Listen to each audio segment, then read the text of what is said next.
हरे कृष्णा, राधे राधे। वैशाख पूर्णिमा महाफलकारी और तुरंत फल देने वाली पुण्यदायी तिथि है। इस दिन भगवान विष्णु और धन की देवी माँ लक्ष्मी की पूजा की जाती है और व्रत रखा जाता है। वैशाख पूर्णिमा को बुद्ध पूर्णिमा भी कहा जाता है क्योंकि इस दिन भगवान बुद्ध का जन्म हुआ था। क्रूम जयंती होती है। वैशाख पूर्णिमा के दिन व्रत रखने और पूजा अर्चना करने से भगवान विष्णु और माता लक्ष्मी प्रसन्न होते हैं और साधक के ऊपर अपनी कृपा बरसाते हैं, उनको मनवांछित फल मिल जाता है। वैशाख पूर्णिमा को पूजा जरूर करना और इस कहानी को जरूर सुनना पूजा के समय बहुत बहुत उत्तम फल मिलता है। अब प्रेम से, मन से, भाव से इस कथा को सुनते हैं। हाथ में फूल, जल और कुछ दक्षिणा जरूर रखिएगा। एक समय द्वापर युग में माता यशोदा ने कृष्ण से कहा, कृष्ण, तुम सारे संसार के उत्पन्न करता, पोषण तथा उसके संहार करता हो। आज कोई ऐसा व्रत मुझसे कहो जिसके करने से मृत्यु लोक में स्त्रियों को विधवा होने का भय न रहे तथा ये व्रत सभी मनुष्यों की मनोकामनाएं पूरा करने वाला हो। माता की बात सुनकर श्री कृष्ण कहने लगे, हे माता, तुमने बहुत सुंदर प्रश्न किया है। मैं तुमसे ऐसे ही एक व्रत को सविस्तार कहता हूँ। सौभाग्य की प्राप्ति के लिए स्त्रियों को 32 पूर्णिमाओं का व्रत करना चाहिए। इस व्रत को करने से स्त्रियों को सौभाग्य, संपत्ति सब मिलता है। ये व्रत अचल सौभाग्य को देने वाला और भगवान शंकर के प्रति मनुष्य मात्र की भक्ति को बढ़ाने वाला है। कृष्ण की बात सुनकर यशोदा जी कहने लगी, कृष्ण, सबसे पहले इस व्रत को मृत्यु लोक में किसने किया था, इसके विषय में विस्तार पूर्वक मुझसे कहो। श्री कृष्ण कहने लगे, इस भूमंडल पर एक अत्यंत प्रसिद्ध राजा चंद्रहास से पालित अनेक प्रकार के रत्नों से परिपूर्ण कार्तिका नाम की एक नगरी थी। वहां धनेश्वर नाम का एक ब्राह्मण था जो अपनी अति सुशील और रूपवती स्त्री के साथ रहता था। दोनों ही उस नगरी में बड़े प्रेम से साथ रहते थे। घर में धन धान्य आदि की भी कोई कमी नहीं थी। उनको एक बहुत बड़ा दुख था कि उनके कोई संतान नहीं थी, जिस वजह से वो हमेशा बहुत दुखी रहते थे। एक दिन एक बड़ा तपस्वी योगी उस नगरी में आया। वो योगी सभी घरों से भिक्षा मांगकर भोजन किया करता था, लेकिन वो उस ब्राह्मण के घर से भिक्षा नहीं मांगा करता था। एक दिन योगी गंगा किनारे भिक्षा मांगकर प्रेम पूर्वक खा रहा था कि धनेश्वर ने योगी को ये सब करते देख लिया। योगी को देखकर धनेश्वर ने योगी से पूछा कि आप सभी घरों से भिक्षा लेते हो परंतु मेरे घर की भिक्षा कभी भी नहीं लेते, इसका क्या कारण है? तो वो योगी बोला कि हमारा धर्म हमें इस बात की आज्ञा नहीं देता क्योंकि अभी आप गृहस्थ जीवन में एक सुख से वंचित हो। आपके घर संतान होने पर मैं आपके घर से भी भिक्षा स्वीकार कर लूंगा। उन्होंने कहा, जिसे संतान नहीं उसके घर से भिक्षा लेने से मेरे भी पतित हो जाने का भय है। अब धनेश्वर ये सब बात सुनकर बहुत दुखी हुआ और हाथ जोड़कर योगी के पैरों पर गिर पड़ा और दुखी मन से कहने लगा कि आप ही मुझे संतान प्राप्ति का कोई उपाय बताएं। आप सर्वज्ञ हैं, मुझ पर अवश्य ही कृपा करेंगे। धनेश्वर ने कहा, मेरे घर में धन की कोई कमी नहीं, लेकिन संतान ना होने के कारण मैं बहुत दुखी हूँ। आप मेरे इस दुख का हरण कीजिए। धनेश्वर की बात सुनकर योगी कहने लगे, तुम चंडी की आराधना कर। घर पहुंचकर उसने ये सारी बात अपनी पत्नी को बताई और खुद वन में चला गया। वन में पहुंचकर उसने माँ चंडी की आराधना की और उपवास किया। चंडी माँ ने 16 दिन उसको स्वप्न में दर्शन दिया और कहा, हे धनेश्वर, जा तेरे पुत्र होगा, लेकिन उसकी आयु सिर्फ 16 वर्ष की होगी। 16वें वर्ष की आयु में ही उसकी मृत्यु हो जाएगी। अगर तुम दोनों स्त्री पुरुष 32 पूर्णिमाओं को व्रत करोगे तो वो दीर्घ आयु हो जाएगा। देवी ने कहा, जितना तुम्हारा सामर्थ्य हो उतने दिए जलाकर शिव जी का पूजन करो, लेकिन पूर्णमासी 32 ही होनी चाहिए। सुबह होते ही तुम्हें इस स्थान के पास एक आम का पेड़ दिखाई देगा। उस पर चढ़कर एक फल तोड़कर अपने घर चले जाना। अपनी स्त्री को इस बारे में बताना। सुबह स्नान के बाद वो स्वच्छ होकर शंकर जी का ध्यान करके उस फल को खा ले, तब शंकर भगवान की कृपा से उसको गर्भ हो जाएगा। अब ब्राह्मण सुबह उठा तो उसे उस स्थान पर एक आम का पेड़ दिखाई दिया और वो फल तोड़ने के लिए उस पे चढ़ गया, लेकिन वो पेड़ पे चढ़ नहीं पा रहा था। ये देखकर उसे बड़ी चिंता हुई।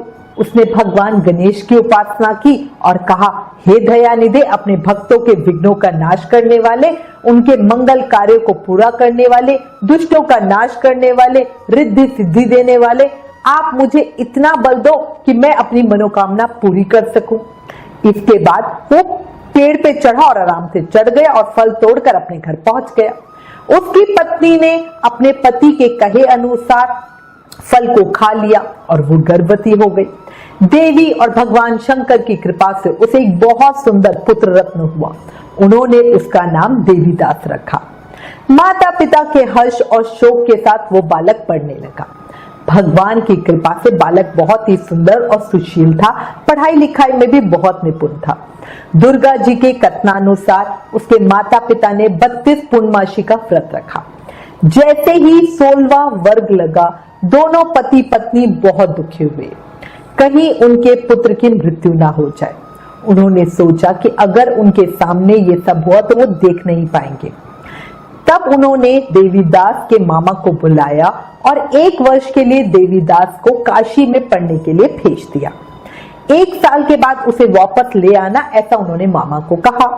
देवीदास अपने मामा के साथ एक घोड़े पे सवार होकर चल दिया। उसके मामा को भी ये बात पता नहीं थी। दोनों पति पत्नी 32 पूर्णमासी का व्रत पूरा किया। दूसरी तरफ मामा और भांजा दोनों रात गुजारने के लिए रास्ते में एक गांव में रुके। उस दिन उस गांव में ब्राह्मण की कन्या का विवाह होने वाला था। जिस धर्मशाला में वर और बारात के बाकी लोग रुके हुए थे, उसी धर्मशाला में देवीदास और उसके मामा रुक गए। उधर कन्या को तेल आदि चढ़ाने के बाद जब लग्न का समय आया तो वर की तबीयत खराब हो गई। वर के पिता ने अपने परिवार वालों से विचार विमर्श करके कहा कि वो देवीदास मेरे पुत्र जैसा ही है, मैं इसके साथ लगन करा देता हूँ और बाद में बाकी सारे काम मेरे बेटे के साथ पूरे हो जाएंगे। ऐसा कहने के बाद वर के पिता ने देवीदास को मांगने के लिए उसके मामा के पास गए, उनसे बात की और उन्हें सारी बात बताई। मामा ने कहा कि कन्यादान में जो कुछ भी मिलेगा वो हमें दे दिया जाए। वर के पिता ने इस बात को स्वीकार कर लिया, भाई उन्हें ठीक थी ये बात। इसके बाद देवीदास का विवाह कन्या के साथ आराम से हो गया। इसके बाद वो अपनी पत्नी के साथ भोजन ना कर सका और मन में विचार करने लगा कि ना जाने ये किसकी पत्नी होगी। ये सोचकर उसकी आंखों में आंसू आ गए। तब उसकी पत्नी ने देखा तो वधू ने पूछा, क्या बात है, आप उदास क्यों हो? तब उसने सारी बात पत्नी को बता दी। तब कन्या कहने लगी कि वो भ्रम विवाद के विपरीत है, आप ही मेरे पति हैं और मैं आपकी ही पत्नी रहूंगी, किसी अन्य की कभी नहीं। तब देवीदास ने कहा कि ऐसा मत कहो, क्योंकि मेरी आयु बहुत कम है, मेरी बात आपका क्या होगा। लेकिन उसकी पत्नी नहीं मानी और बोली, स्वामी आप भोजन कीजिए। दोनों रात में सोने के लिए चले गए। सुबह देवीदास ने पत्नी को 3 नगों से जड़ी हुई एक अंगूठी दी और एक रुमाल दिया और बोला कि हे प्रिय, इसे लो और संकेत समझकर अपने पास रख लो। मेरे मरण और जीवन जानने के लिए एक पुष्प वाटिका बना लो, उसमें सुगंधित बालों वाली एक नव मल्लिका लगा लो, मतलब फूल लगा लो सुंदर सुंदर, उसको रोज जल देना और आनंद के साथ खेलना कूदना। जिस समय और जिस दिन मेरा प्राण चले जाएंगे उस दिन वो फूल सूख जाएंगे। जब ये फिर से हरे हो जाए तो जान लेना कि मैं जीवित हूं। ये समझाकर वो वहां से चला गया। इसके बाद जब वर और बाकी बाराती मंडप पे आए तो कन्या ने उन्हें देखकर कहा कि ये मेरे पति नहीं है, मेरे पति वो थे जिनके साथ रात में मेरा विवाद हुआ था, इसके साथ मेरा विवाह नहीं हुआ है। अगर ये वही है तो ये बताएं कि मैंने इनसे क्या दिया है, साथ ही कन्यादान के समय के आभूषण जो मिले थे उन्हें दिखाएं। कन्या की ये सारी बातें सुनकर वो कहने लगा कि भाई ये सब तो मैं नहीं जानता। अब क्योंकि कन्यादान के जो आभूषण थे वो ले गए थे। इसके बाद सारी बारात अपमानित होकर लौट गई, कन्या उनके साथ नहीं गई। भगवान कृष्ण बोले, हे माता, इस प्रकार देवीदास काशी चला गया। कुछ समय बीत गया तो एक सांप उसको डसने के लिए वहां आया, लेकिन वो उसको काट नहीं पाया। क्योंकि उसकी माता ने पहले ही 32 पूर्णिमा का व्रत रखकर उसको समर्पित कर रखा था। इसके बाद खुद काल वहां पहुंचे। भगवान की कृपा से तभी वहां माता पार्वती और भगवान गणेश आ गए। देवीदास को मूर्छित दशा में देखकर माता पार्वती ने भगवान शिव से प्रार्थना की कि महाराज, इस बालक की माता ने पहले ही 32 पूर्णमासी के व्रत कर लिए हैं, अब आप इसको प्राणदान दीजिए। भगवान शिव ने माता पार्वती के कहने पर उसे प्राणदान दे दिया। उधर उसकी पत्नी उसकी प्रतीक्षा कर रही थी। उसकी पत्नी ने जाकर देखा कि पुष्प और पत्र दोनों ही नहीं है, तो उसको बहुत आश्चर्य हुआ। जब उसने देखा कि पुष्प वाटिका फिर से हरी हो गई तो वो समझ गई है कि उसके पति जिंदा हो गए हैं। इसके बाद वो बहुत ही प्रसन्न होकर अपने पिता से कहने लगी कि मेरे पति जीवित हैं, उनको ढूंढिए। जब 16वां साल बीत गया तो देवीदास भी अपने मामा के साथ काशी से वापस अपने घर के लिए चल पड़ा। इधर उसकी पत्नी के परिवार वाले उन्हें ढूंढने के लिए जा ही रहे थे, तो उन्होंने देवीदास को उसके मामा को पहचान लिया और उनको लेके उनके ससुर के पास चले गए। तो सब उन्हें देखकर बड़े प्रसन्न हुए और उन्हें घर ले आए। वो वहां सारा नगर इकट्ठा हो गया और कन्या ने उसे पहचान लिया।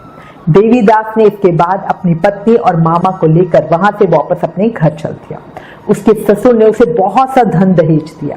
जब वो अपने घर की तरफ चल रहा था तो उसके माता पिता को लोगों ने खबर दी कि तुम्हारा पुत्र देवीदास अपनी पत्नी और मामा के साथ बहुत सारा धन लेके आ रहा है। ऐसा समाचार सुन के पहले तो उन्हें विश्वास ही नहीं हुआ, क्योंकि उन्हें लग रहा था 16 साल की आयु में तो पूरा हो जाएगा। लेकिन जब देवीदास आया तो उसने अपने माता पिता के पैर छुए, तो देवीदास के माता पिता ने उसका माथा चूमा और उसको खूब आशीष दिया, खूब प्रेम दिया। दोनों को अपने सीने से लगा लिया। दोनों के आने की खुशी में धनेश्वर ने बहुत सा दान दक्षिणा ब्राह्मणों को दान में दिया। इसके बाद श्री कृष्ण कहने लगे कि इस तरह धनेश्वर को 32 पूर्णमासी के व्रत के प्रभाव से संतान और उसकी लंबी आयु प्राप्त हुई। जो स्त्रियां इस व्रत को करती है वो जन्म जन्मांतर तक वैधव्य के दुख को नहीं भोगती और सदा सौभाग्यवती बनी रहती है। ये मेरा वचन है। ये व्रत संतान देने वाला और सभी मनोकामनाओं को पूरा करने वाला है। इतनी कथा कहने के बाद भगवान श्री कृष्ण मुस्कुराते हुए यशोदा माता से बोले कि सभी स्त्रियों को ये व्रत करना ही चाहिए। 32 पूर्णमासी व्रत हम वैशाख पूर्णिमा से शुरू करेंगे। बहुत ही फलकारी देने वाला व्रत है।